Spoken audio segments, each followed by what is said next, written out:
Au discours reflétant un manque de courage. C'est ce qu'a décelé le docteur Babacar Diop à l'écoute du message délivré par le chef de l'État à la nation. Je viens d'écouter un président de la République qui manque de courage et d'ambition et qui n'a pas osé aller jusqu'au bout de sa propre logique. Quand il y a eu la Covid-19, le gouvernement a mobilisé 1000 milliards.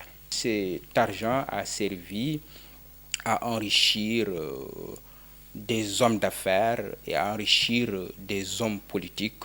Pour le leader des forces démocratiques sénégalaises, c'est également un discours avide de réponses, notamment la question de l'immigration clandestine, mais également de la pénurie d'eau dont souffre une partie de la population. Il a évité de parler de l'eau parce qu'aujourd'hui, le gouvernement n'a pas de solution. L'autre question sur laquelle le gouvernement n'a pas parlé, c'est le calendrier républicain, ce calendrier électoral. Le président de la République ne peut pas faire un discours à la nation et ne rien dire sur cette question. Le gouvernement du Sénégal a signé des accords de pêche aujourd'hui qui sacrifient les 600 000 familles qui dépendent de la pêche. C'est la raison pour laquelle ces pêcheurs-là sont aujourd'hui dans cette affaire de l'immigration clandestine. Quant à la campagne de commercialisation de l'arachide dont le chef de l'État s'est vanté d'une réussite en 2020, le professeur reste sceptique sur la question. Pour l'arachide, le gouvernement parle de 1 800 000 tonnes. Mais c'est très paradoxal.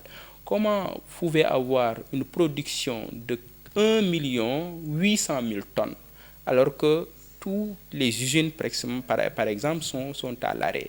Par ailleurs, le professeur Babacar Diop pense que le plan de relance de l'économie évoqué par le président Macky Sall est avorté avant même son enclenchement, faute de moyens. La dette du Sénégal en 2020 s'élevait à hauteur de 914 milliards. D'après les prévisions de FMI, la dette du Sénégal ira jusqu'à 67,8%, alors que le plan fonds de la zone UEMOA, c'est 70%.